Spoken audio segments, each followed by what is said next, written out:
araw sa inyong lahat. Ako nga pala si Ginoong Cyrillus Palomar at ngayong araw ay tatalakayin natin ang 6 na makrong kasanayang pangwika. Bakit nga ba mahalaga malaman natin ang 6 na makrong kasanayang pangwika? Dahil ito ay ginagamit natin sa pang-araw-araw ng pagkikipagkomunikasyon o di kaya sa ating pag-aaral. Ang ating tatalakayin ay ang kasanayang pakikinig. Ano nga ba ang pakikinig?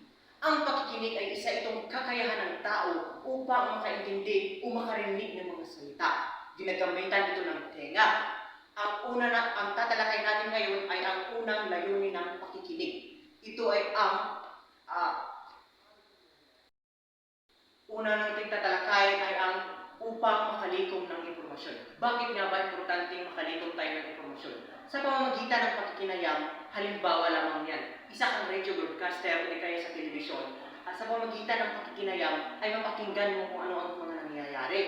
At pangalawa naman ay ang magsuri.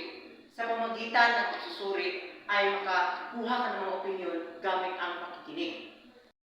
Pag-usapan naman natin kung tatalakayin ang mga uri ng pakikinig.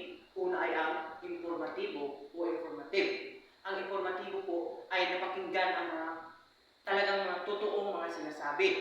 At ang pangalawa ay ang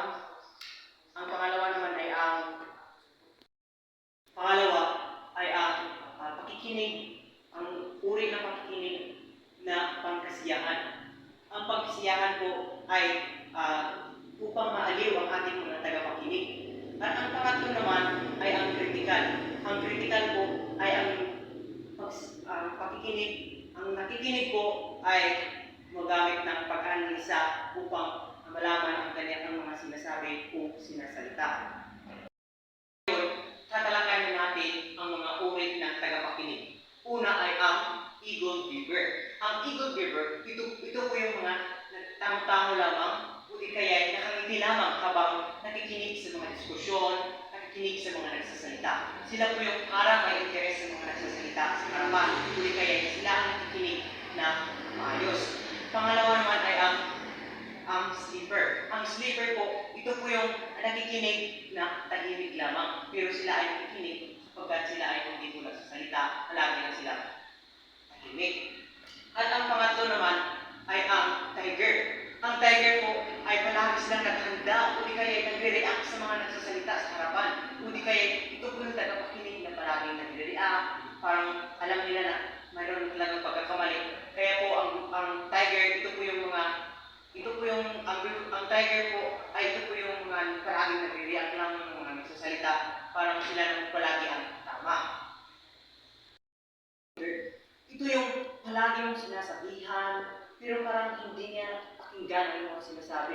Parang hindi niya naiintindihan ang mga sinasabi na nagsasalita. Parang wala siya sa kanyang sarili. At ang frowner. Ito yung palaging may pagdududa sa mga sinasabi mo. Palaging may pagdududa sa mga nagsasabi sa harapan o di kaya mga nagsasalita. Ito yung tagapakinig na parang palagi siyang tama dahil hindi na niya unawaan o di kaya palagi siyang nagsasalita. Ang panglima ay ang relax. Ang relax ay siya yung parang walang interes sa mga sinasabi na nagsasalita. Parang wala siya sa kanyang sarili o di kaya ang kanyang iniisip ay nasa labas lamang.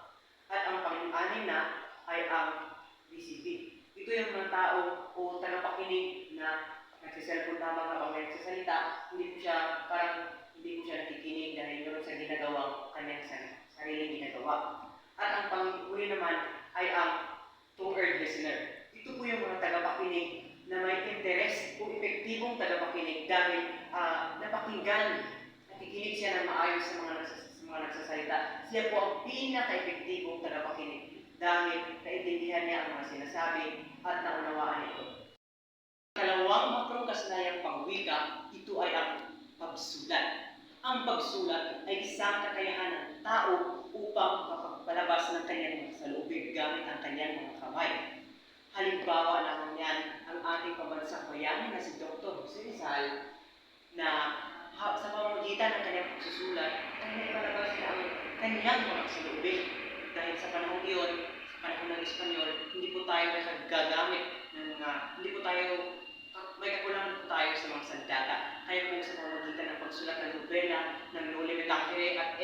Demosthenes mo ay nabasa ito ng mga Pilipino at nalaman nila na tayo pala ay ano tayo pala ay inaabuso na. At ngayon ay tatalakay natin ang mga halimbawa ng pagsulat. Ito ay ang academic writing. Kung di kaya nagsusulat ka lang pananaliksik o research, ito ay ginagamitan ng pagsusuri. At ang pangalawa naman ay ang informative writing. Ang informative writing o informatibong pagsusulat, ito po yung nagsusulat, halimbawa nagsusulat ka ng balita.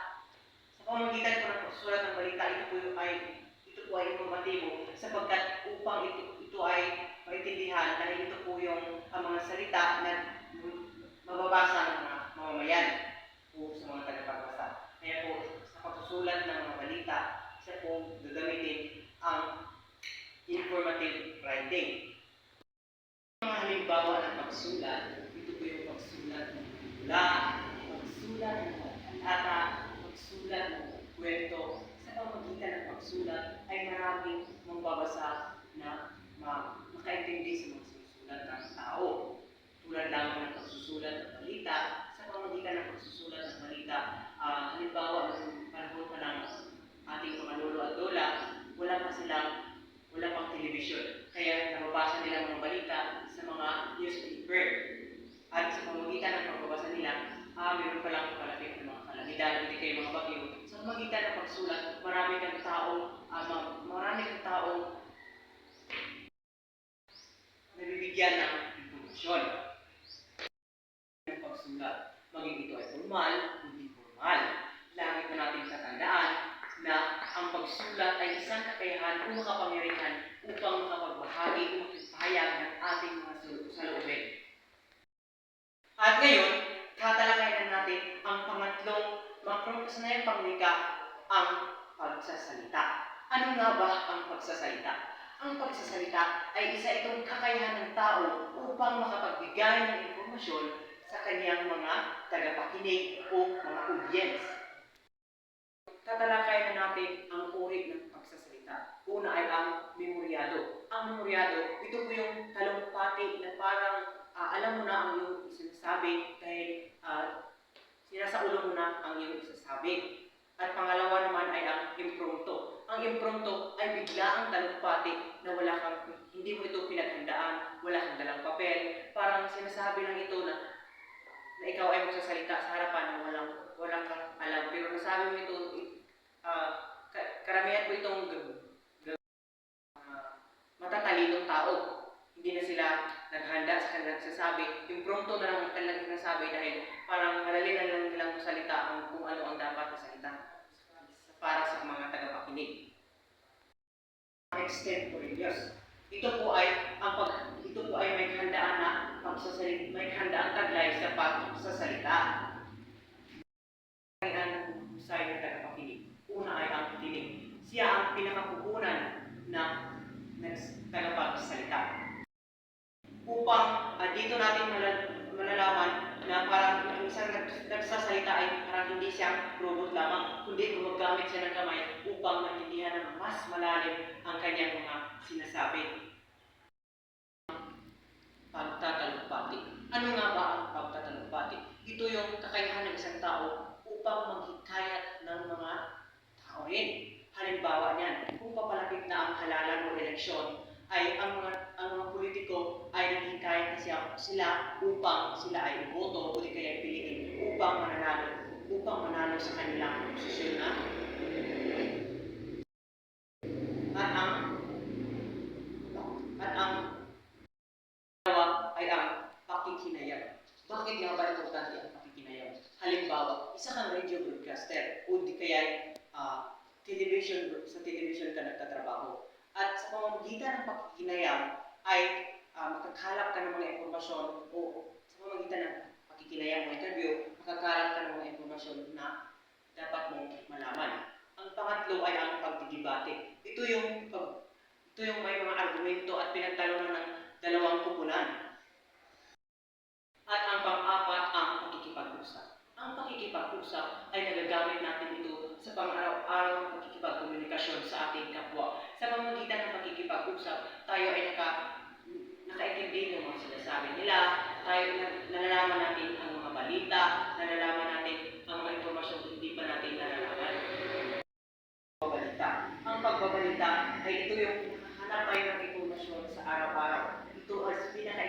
natin sa ating lipunan na malaman natin ang mga impormasyon. Halimbawa lamang ng pagbabalita. Ibinabalita na mayroong bagyong paparating. Ang mga mamamayan ay handa na dahil nalalaman na nila ang mga balita. Nalalaman nila na may bagyong paparating. Ang pag-uulat. Ang pag-uulat, ito po yung upang makapagbigay ng impormasyon sa isang talata o di kaya sa isang teksto. Ang pangkatang talakayan, ito yung upang makapagbigay ka ng mga opinyon at pinapakinggan ito ng iyong mga halimbawa, meron kang mga kaibigan. Kayo ay nagbibigay ng mga opinyon at nakakaharap kayo ng mga impormasyon na dapat nyo malaman. At ang sabayang pagbigkas. Ang sabayang pagbigkas ay ito kung makapagsalita ka kasama ang iyong pangkat. Halimbawa, pagbigkas ng tula at pagbigkas ng mga pagbigkas ng mga balita at pagbigkas ng mga kwento. Sa salita, ang halimbawa nito ay isang guro. Siya ay may leksyon at pinapakinggan ito ng kanyang mga mag-aaral sa pamamagitan ng pagsasalita. Marami siyang impormasyon na ipahayag sa kanyang mga estudyante o di kaya sa kanyang mga mag-aaral. Tatandaan na ang pagsasalita ay isa itong kakayahan ng tao upang makapagbigay ng mga impormasyon sa kapwa ng tao o di kaya sa kanyang pamayanan. Ngayon ay punta na tayo sa pang-apat na makrong kasanayan. Ito ay ang pagbasa. Ano nga ba ang pagbasa?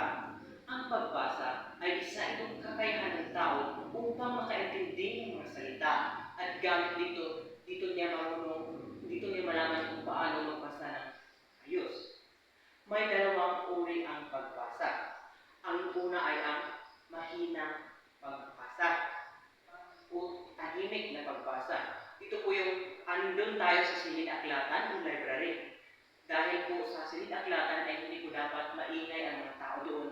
Kaya tahimik lang tayo magbasa. Gamit ang ating mata lang ang ating ginagawa. Hindi po tayo dapat maingay. Dahil kung nandun tayo sa library ay dapat tayo magbasa lang ng mahina. At ang pagbasa ng malakasan. Halimbawa nito, kung may ipinapabasa ang isang guro sa iyo, isa kang estudyante, at pagkatapos meron siyang ipinabasa at ginagamitan mo ito ng pagbasa ng malakas dahil marami ang iyong mga kaklase o marami ang tagapakinig. Kaya ginagamitan mo ito ng malakas na boses para ito ay maintindihan ng iyong mga tagapakinig. Ang nakaipa-importante po ng pagbabasa, ang pagbabasa po ay itinuturo na ito nung tayo pa lamang ay nasa elementarya o kaya ay maliit pa lamang tayo. Ang pagbabasa ay itinuturo na ito ng mga guro natin sa elementarya upang makaintindi tayo ng mga salita at unang itinuturo ang pagbabasa naman ang pagbasa ng abakada. Ang pagbasa nito ay para mas madali natin maunawaan ang mga isinusulat. Ang pagbabasa ay isa rin itong kapangyarihan upang makaintindi tayo ng mga salita. At tatalakayin na natin ang teorya ng pagbasa. Una ay ang bottom-up. Nagsisimula ito sa teksto patungo sa pagbasa. Ito ay tinatawag na teorya. Side out o conceptually driven.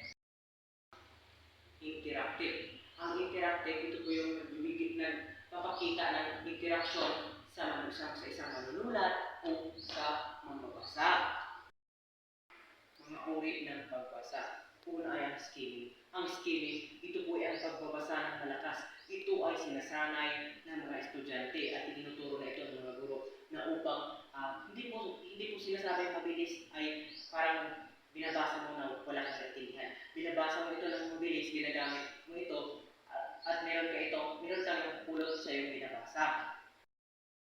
Scanning. Ang scanning, dito po naghanap ka ng mga tiyak na impormasyon, mga totoong impormasyon. Halimbawa, mga numero ng telepono, o di kaya meron kang hinahanap na impormasyon sa pamamagitan ng pagbasa ay hinahanap mo ang mga totoong balita. Dahil sa panahon ngayon, marami ng mga fake news. Kaya dapat po natiyakin natin kung tama o totoo ang mga balita na ating binabasa. Tapos na po tayo sa ika-apat na uri ng makrong kasanayan, ang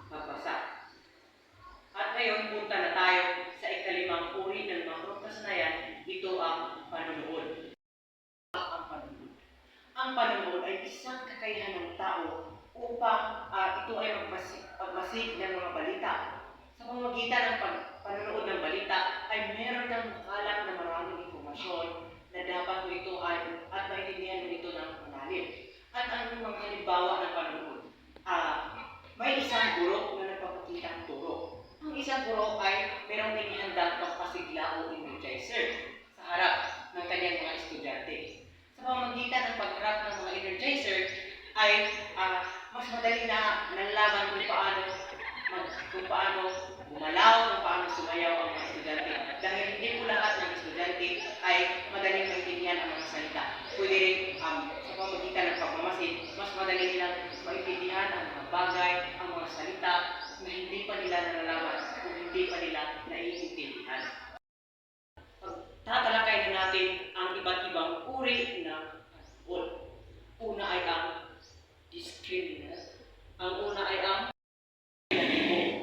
ito yung nagbibigay ka ng iyong saloobin o di kaya yung opinion sa mga iyong napanood.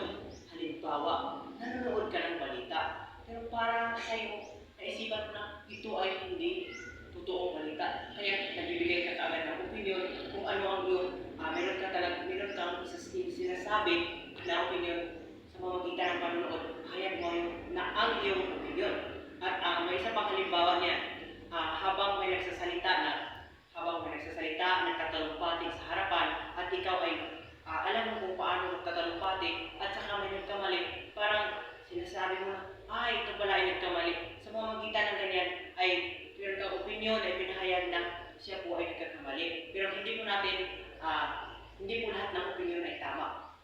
Ang lahat ng opinion po ay tinatanggap na ito, pero lagi natin tatandaan, ang pagbibigay ng opinion ay nakadepende lamang at hindi po ito lahat ay tama. Ito yung nagbibigay ng detalye na parang fake news o hindi ito makatotohanan.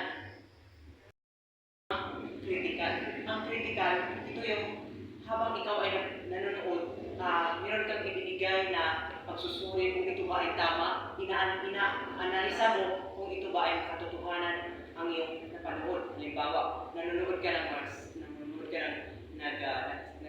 nagsasabi sa harapan, nagtatalumpati, nagbabalita, ay ina-analisa mo kung ito ba ay tama o ito ba ay mali. Meron kang ginagawang pag-isip kung ito ba ay may katotohanan ang mga sinasabi. Ang komprehensibo ay nakapokus lamang siya sa kanyang mensahe. Hindi niya ito inalam kung ito ba ay tama o mali. Wala na itong tamang detalye. Focus lang siya sa kanyang mensahe, sa kanyang pagsasalita. Halimbawa, may isang nagtatalumpati, focus lang siya sa kanyang sinasabi at hindi na niya ito inaanalisa kung ito ba ay napapanahon. Ang kanyang sinasabi ay napapanahon, hindi na ito niya parang wala siya sa kanyang sinasabi. Mag-ingat po tayo palagi. Analisahin natin kung ito ba ay tama o mali. Dahil marami na lumabas ngayon na fake news. Halimbawa, lumabas na ang mga fake news tulad ng mga fake news na mga balita kung hindi makatotohanan balita. Kaya tandaan po natin, kung tayo ay nanonood, dapat tayo mag-analisa, dapat po tayo mananalisin kung ito ba ang balita na tama o ito ba ay napapahayag na tama. Dahil kapag hindi po natin ito naiintindihan ng maayos at saka sinabi natin ito sa ating kapwa. Halimbawa, meron kang nakikita ang balita, napapanood na balita at sinabi mo ito sa iyong kapwa. Pero ang iyong kapwa sumabi rin sa mga otoridad at sinabing ikaw ang pinagmulan ng salitang yan. Kaya ang mga salitang yan ay dapat mag-analisa po tayo sa panonood dahil kapag tayo ay hindi nag-analisa, tayo lang ang mapahamak sa ating ginagawa. Tapos na po tayo sa ikalimang makrong-kasanayang pangwika. Ano nga ba ang ikalimang makrong-kasanayang pangwika? Ito ay ang panonood. At punta na tayo sa ika-anim na makrong-kasanayang pangwika. Ito ay ang pananaliksik. Ano nga ba ang pananaliksik? Ang pananaliksik ay isang dapat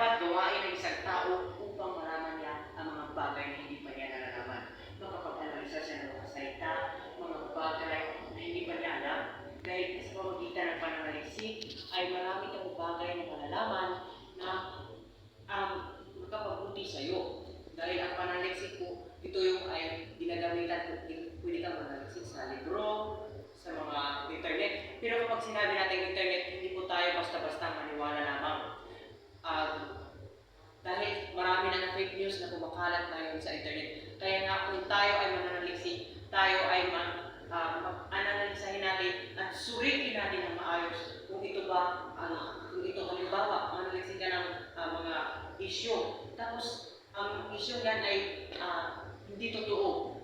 Sa mga kita lang yan ay ikaw ay nagkamali o magkakamali sa pamagitan ng ganyan. Kaya pag sinabing mananaliksik o sa pamagitan ng mananaliksik ay dapat alamin mo kung ang mga totoong balita, ang mga totoong naganap, ang mga totoong mga pangyayari sa iyong komunidad o di kaya sa iyong bansa. Halimbawa lamang, kung mananaliksik ka ng yung sa senior high school pa lamang, di ba, meron na tayo pananaliksik sa practical research. Ito ang pananaliksik ng qualitative research. Ang qualitative research at ang quantitative research.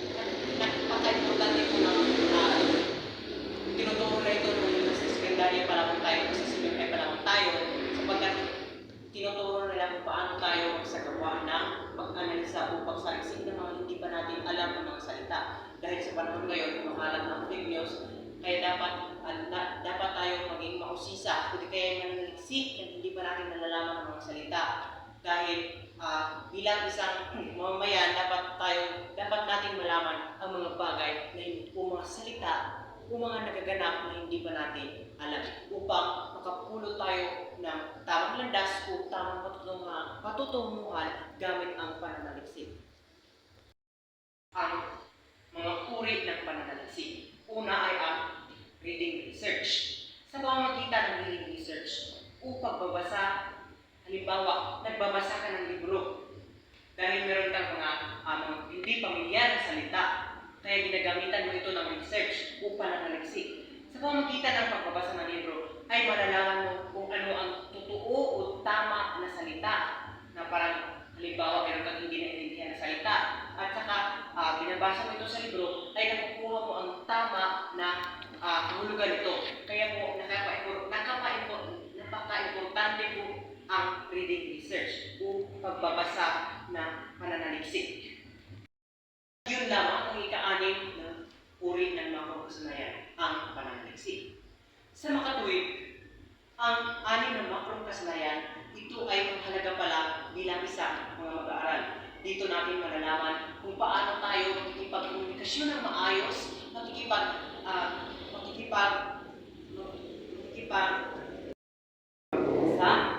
pagsalita, mga pananaliksik na hindi pa natin nalalaman, hindi kaya hindi pa natin naintindihan. Ang anim na makrong kasanayan ay importante rin ito sa mga guro, sa mga estudyante, upang malalaman nila ang mga hindi pa nila nalalaman. At isa-isahin ko muna para hindi nyo malimutan ang anim na makrong kasanayang pangwika.